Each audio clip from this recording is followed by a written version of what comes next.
Good afternoon, and thank you for joining us today. I'm Colonel Nahaku McFadden, and I'm going to be moderating this afternoon. We are pleased to have with us Captain Barry Crawford. Captain Crawford is a Special Forces Airman who tomorrow will be presented with our second highest award for valor, the Air Force Cross. He earned this high honor for his combat actions in Afghanistan during a 14-hour battle that took place near Longman Province on May 4th, 2010. Captain Crawford is here today to talk about his work as an Air Force combat controller and the events of May 4th, 2010. Captain Crawford will have a short statement, and then I will take your questions, and what we will do is that you can have one question and a follow-on, and then we'll like to have an opportunity for the next person to ask their question. So please direct your questions to me, and I will call on you at that time. So here's Captain Crawford. Thank you for all being here. Just a quick overview. I was a Air Force combat controller assigned to an Army Special Forces unit who were acting as U.S. mentors to the Afghan commandos, which are highly specialized infantry mirrored off the U.S. Army Rangers. The day of 4 May was an operation that we were spearheading for a larger battle plan into a completely denied area in the mountainous areas east of Kabul. We were tasked with conducting helicopter infiltration into a village that was sympathetic to the Taliban, but we wanted to put a friendly face on it, let the Afghans lead the operation, interact with the locals, and let them know that the government of Afghanistan, is taking charge of their country and that they're trying to show them that they're there to support, that they shouldn't be going to the Taliban for help. We infilled in the early morning hours when it was still dark. We started picking up intercepted enemy radio communications that there was a superior enemy force in the area. They knew we had infill, but they didn't know exactly where we were yet, and that they were just waiting for the sun to come up to initiate their attack. Ground Force Commander made the call to initiate as we had briefed, so we started clearing through the village, looking, interacting with the locals, or that was our intent, looking for any possible weapons or anything like that. We started moving through the village. There was no women or children, which we expected there to have been for that time of day. As the sun came up, shortly thereafter, one of our elements immediately came under small arms fire from multiple enemy positions, and a few minutes after that, every one of our elements was under fire. At that point, once the sun came up, turned into a battle survival for about the next 14 hours, where every element was under continuous enemy fire from multiple positions. The enemy was completely around us. They had called in reinforcements, and they were using the terrain to their advantage. Unfortunately, we did suffer several casualties. They were all Afghan. We suffered 2 commando killed in action and 3 commando wounded in action. There were a lot of other close calls along the way. One of the Special Forces medic took several rounds to his med bag, destroying some of his medical equipment. Another Special Forces medic took a grazing gunshot wound to his ankle. I had an antenna shot off my back. Several commandos had ricochets off their helmets, but fortunately for us, we were able to take the fight to the enemy. We had a large impact in the area. The enemy suffered pretty severe casualties, and we were able to make it out of there. I'll go ahead and take any questions that you might have. Markeisha? Go ahead, Markeisha. Markeisha works at the Air Force Times. Could you just talk to us a little bit about your mindset? We know from reading your citation and some of the stories that have already been written about you that you were being shot at times out in the open. How were you processing that in your mind as you were doing this thing that probably saved a lot of lives? As the combat controller, someone described it in the past that we're kind of the insurance policy for the Special Forces team that we're attached to. As the air-to-ground interface, we control all air, be it for kinetic or targeting purposes for just building intelligence. So that's what we're trained to do. And when the ground force, when we're using our organic weapons, the weapons we're carrying, and when that's not enough, then that's where I come into play as the combat controller, calling in the heavy ordnance from Army Rotary Wing and Air Force and Navy TAC Air. We spent several years training just to even get to a team. And once you're on an operational team, you then add to your core skill sets. And that combined with several combat deployments you just react. It's muscle memory, and that's why we train like we fight. So when we are put in those situations, we don't have time to think because there's lives on the line. Thank you. Captain, how did you maintain calm with the air support with your antenna shut off? I carried backups, and I also had 2 radios with a 3rd backup just in case. What happened to the beard? I had to trim it. Kimberly, you have a question? Captain, can you tell us what went through your mind when you heard you would receive this unique and rare honor? Honestly, it came as a complete shock at first. I thought it was kind of a joke. But once it was confirmed that this was taking place, I was deeply honored and humbled just by the gravity of the award. So many of the people I looked up to paid the ultimate sacrifice with their lives that were awarded this and earned it with their blood. But it's the award, even though it's an individual decoration, it's bigger than me. It's about my team. I mean, I wouldn't be here today if my Special Forces teammates, the Afghan commandos we were fighting, didn't go above and beyond for that 14 hours. We counted on each other. We had to because our lives were on the line. And, I'm just grateful that they did they're heroes in my eyes. That's the only reason I'm here right now.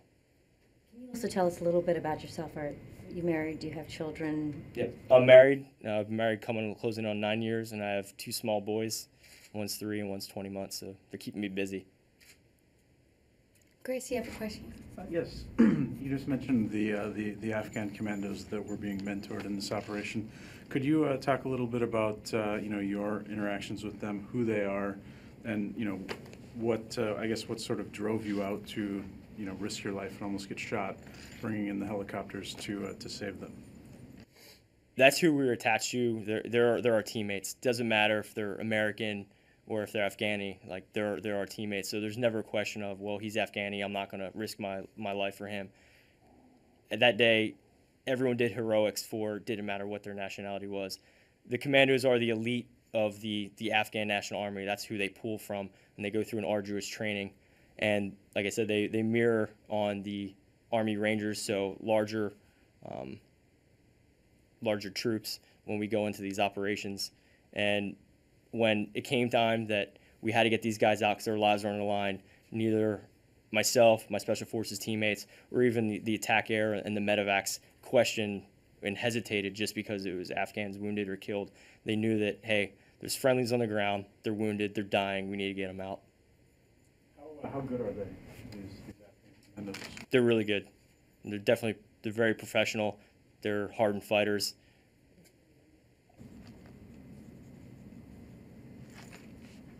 Forgive me if you've answered this before, I came in late. Can you talk about the numbers that were there on that day, the number of Afghans, the number of Americans? The total assault force numbered around 100, with a preponderance being Afghan commandos. And when we infilled, we were initially briefed that there would be 10 to 15 possible insurgents in the area, not specifically in that village. And what we found out after the fact, once we got back after analyzing the intelligence, that there was over 100 that had moved into the area during the fight. And you are in the process of becoming a pilot, is that correct? That's correct. In June, I transitioned to the Maryland Air National Guard, and I swore into the 104th Fighter Squadron, flies the A-10. And I just found out yesterday I'll be going to pilot training this summer. So for about 2 years, I should hopefully be a brand new A-10 pilot. So can you talk about the decision to go from someone who was on the ground in an action like this to someone who now would be called in potentially for this kind of action? I was offered the opportunity to apply, and I jumped at it just because I know how great of a close air support platform the A-10 is. Just its mere presence in an objective area I witnessed firsthand as the enemy fighters saw it and they backed off. They didn't want to mess with it, and that didn't even have to fire its gun or drop a bomb. So when that opportunity was offered to me, I jumped at it, and that will enable me to stay in the fight for a lot longer, to take my experience on the ground, and once I learn the specifics of flying, then to add on top of that and hopefully be an asset to my Guard unit, the Maryland Guard, and just the Air Force in general. Kimberly, you have May I another ask a question? follow-up question? Yes. As you mentioned, unfortunately, 5 Afghans died, no Americans. 2 Afghans died, 3 were wounded. But no Americans were killed or severely wounded. Was that just random, or was there a training differential there? It was purely random.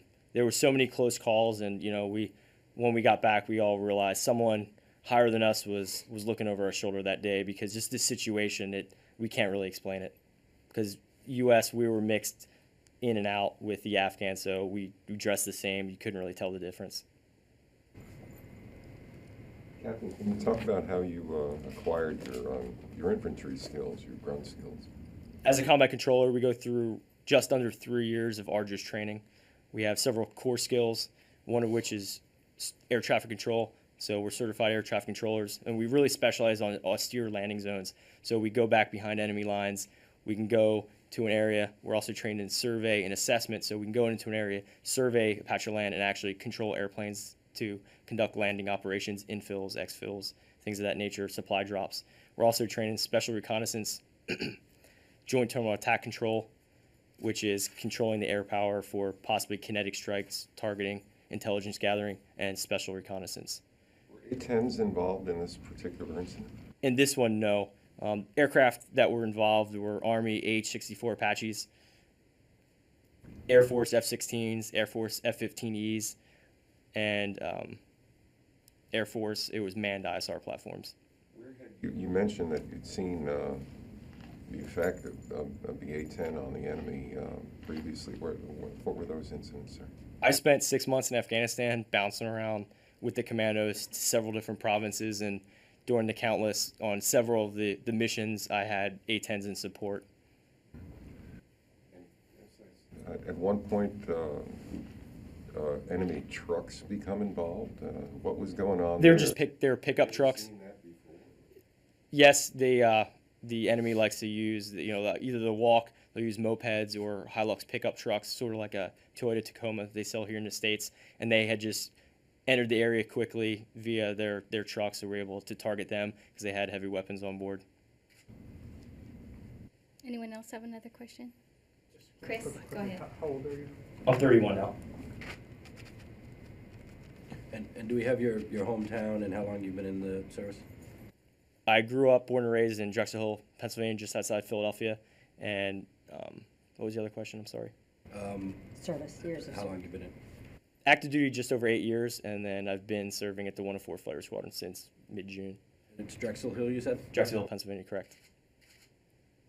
Sir, you just mentioned when you first came in and you expected to see women and children, but then when you didn't, did that put everybody on guard? Is that why you mentioned that fact? When we came in, the village was kind of empty. So that combined with the intercepted enemy radio communication saying that there's an enemy force, they want to attack us, our senses got very heightened.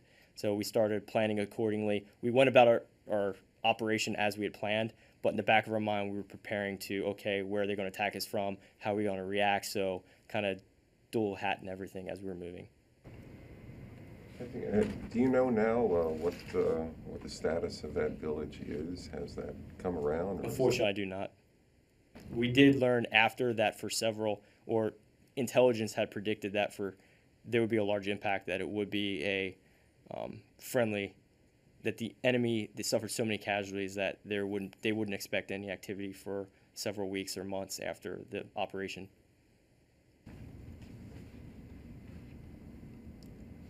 Matt, you have a question? I do. I'm with the Baltimore Sun. Have you moved to Maryland, or are you coming to Maryland, or? Eventually. Currently serving, but we're just residing back in Philadelphia right now and commuting.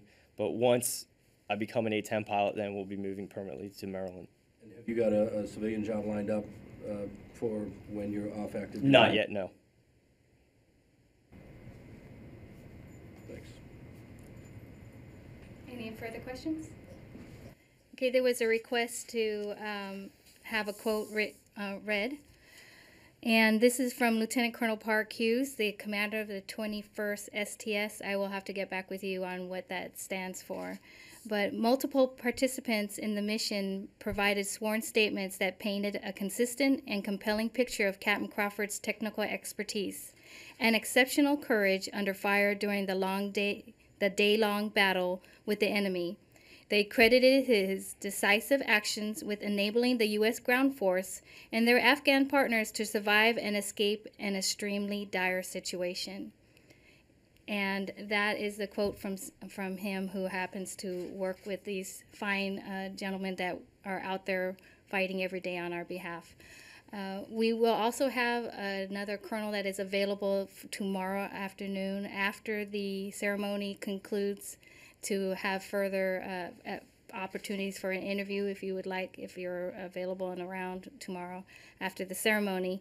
But other than that, this is going to conclude our events for today, unless you have one more question. What's the name of the colonel again? Lieutenant Colonel Parks Hughes, Hughes. And 21 STS is Special Tactics Squadron. That Thank was you. my unit that I was assigned to back in the States. Parks, P-A-R-K-E-S. Yes, PARKS. Do you know how many of these crosses have been given out in the history of the Air Force? As I understand it, since 9/11, there have been 5 that have been given out. 3 are those who are alive, and the other 2 were posthumously provided. So this is then the 6th? No, this is part of the 5. Yes, so he's the 3rd to receive it, of those who are still alive. Yes. Very. Thank you very much. We really appreciate your time coming today. If you have any further questions and follow-ups, please provide them to me, and we'll get back with you to answer those questions. And this concludes our press conference for today. Thank you. Thank you.